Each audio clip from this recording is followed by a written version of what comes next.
In the post-9/11 world, police and government agencies are turning to social media sites to catch the bad guys. But what about your personal information? How safe is it? Let's have a look. The United States tops the list of governments mining for personal information on Facebook. Just in the first half of 2013, the U.S. logged between 11,000 and 12,000 requests for Facebook user data. India came in second place with about 3,200 requests, and the United Kingdom came in third with 1,975 requests. Overall, the inquiries covered almost 40,000 users worldwide and came from more than 70 countries. Like Google and Microsoft, Facebook is still not disclosing the specific number of requests it received from U.S. authorities, citing national security and foreign intelligence needs. According to Facebook, the vast majority of requests from government agencies relate to matters of criminal cases, including robberies and kidnappings, but specific case information could not be revealed. The report has sparked a lot of mistrust among Facebook users who complain their privacy is being violated. Facebook officials say they're being transparent and cooperative with government agencies while balancing the concerns of the more than 1 billion Facebook users worldwide. Maybe not.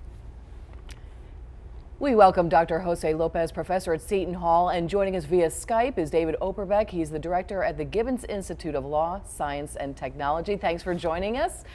And we'll start off with you, Mr. Dopderbeck.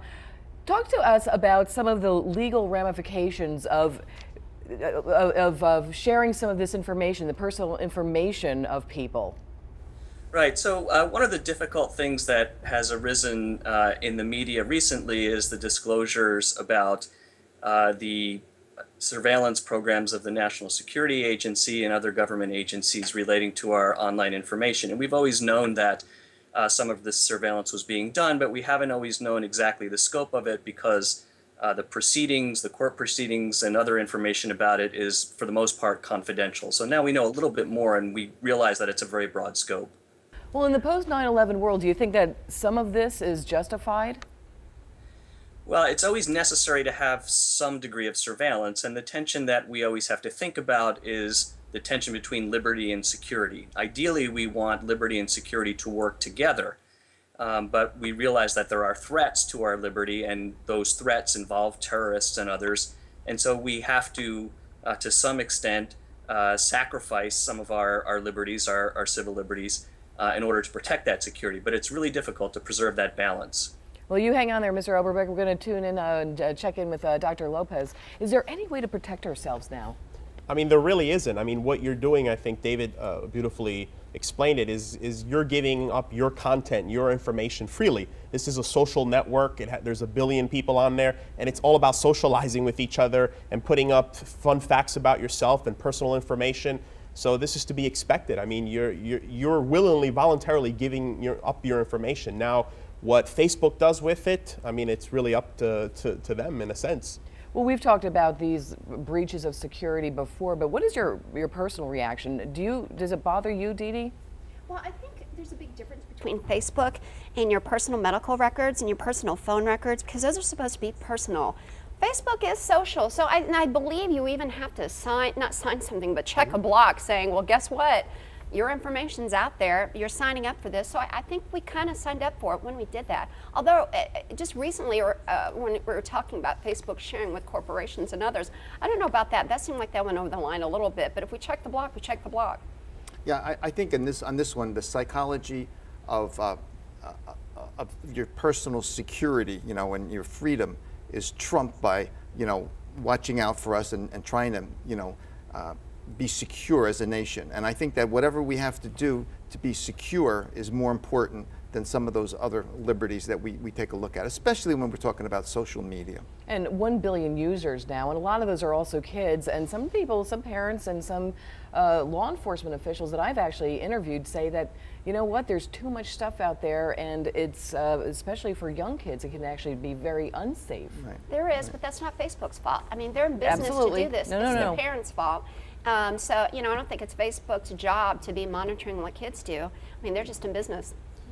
And I know you said, is there any way there are certain settings on Facebook that you can make more private? I know there's different things like that. Dr. Lopez, any advice that you can give us? I mean, there's really not much advice. I mean, you have your friends that you can allow to see your account, and you can protect yourself in that way.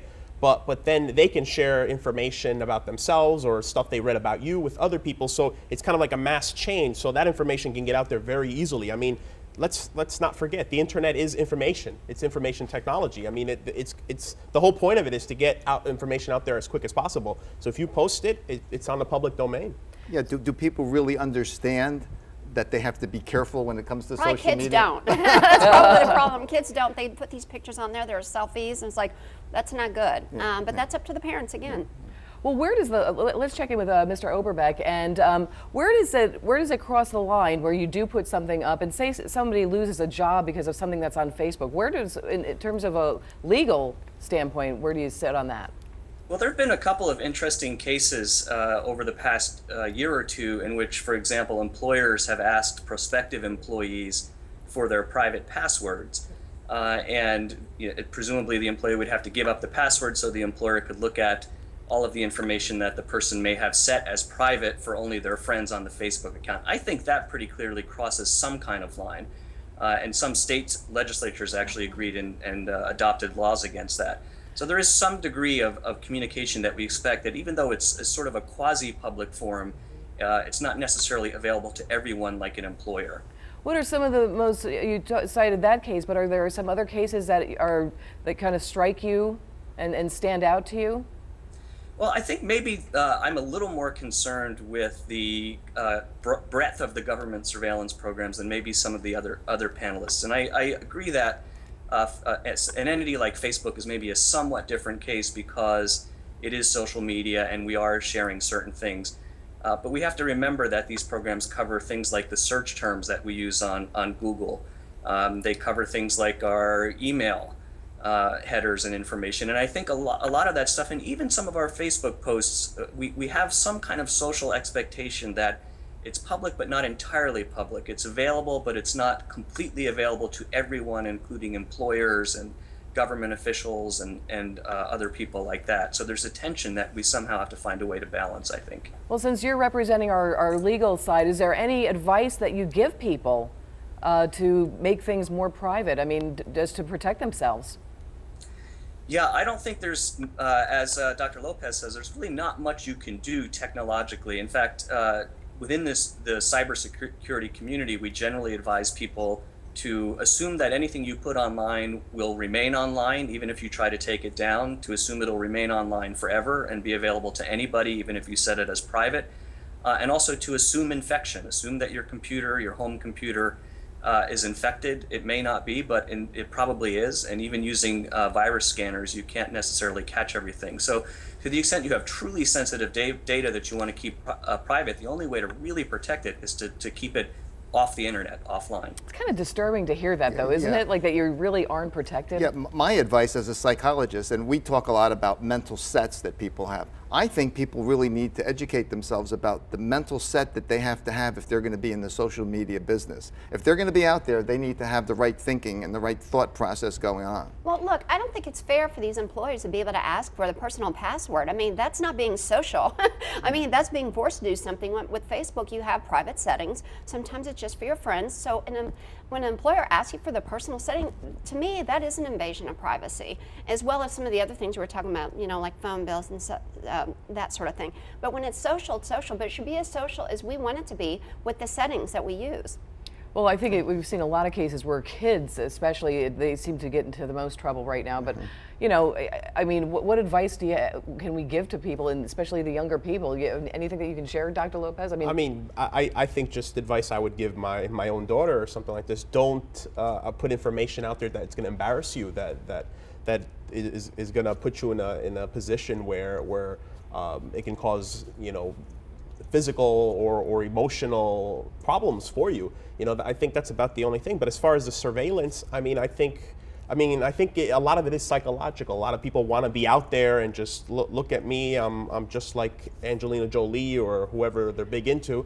But I mean, the security aspect of it, that's something that I think the government is really who we expect to protect us. Just What's assume that? everybody's going to see everything, don't you think? I mean, you just have You to tell assume kids, that. It's assume just everyone's going to see heartbreaking, everything. But it's heartbreaking when you see and you read about some of these stories. I personally interviewed a young kid that put something up, and they were at a party, and there was some beer, and did not get a job because of that, and that's heartbreaking. What's that old adage? Think before you speak. I think you need to before think you Before you post. Yeah. Yeah, there we go. Think Absolutely. before you post. That'll be our new saying. But the problem you have now is that you might think, I don't want that to get out there, but somebody snaps a picture Just of you. assume it's going to, just assume everything it's is hard to watching, do that, everyone's but watching. it's hard to do that. But yeah. it is a different world now. It's a different though. world in that sense. Very different. And you know, I did.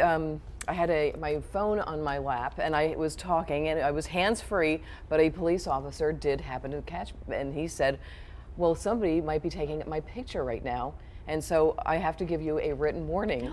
Oh my. Yeah. Wow. So he's like, we get people are taking pictures of them, and if somebody doesn't like what they're doing, so even for the police officers and for everybody else, I mean, that's going into another direction. But everybody is really on high alert, it seems, and I think it's disturbing. It is. It is, It yeah. is. I mean, but knowing with social media, we choose to do that. That's different. It's the things we don't choose, which I think are disturbing. I mean, if we choose to post something, we know we posted it. But it's the other things, Right. whenever they're digging up information that we don't know about the things we buy and who we're texting and, who we're Googling. That is upsetting. It's What we're really disconcerting. saying is that we need to be hyper vigilant. We Yeah. need, We need to be absolutely very do. careful, and, Yes. and I don't think kids get that yet. We want to thank Mr. Oberbeck for all your insights on Facebook and social media sites. Thanks for joining us here on Fresh Outlook. Dee Dee, Dr. Bart, and of course, Dr. Lopez, thanks for being with us. And we thank you as well. But we have to log off of Facebook right now and the show because we are out of time. Thanks for watching Fresh Outlook. I'm Mia Toschi. Enjoy some summertime activities. And for all of you who have children heading back to school this week, or if you're heading back to class yourself, we wish you the very best. And we'll see you back here next week.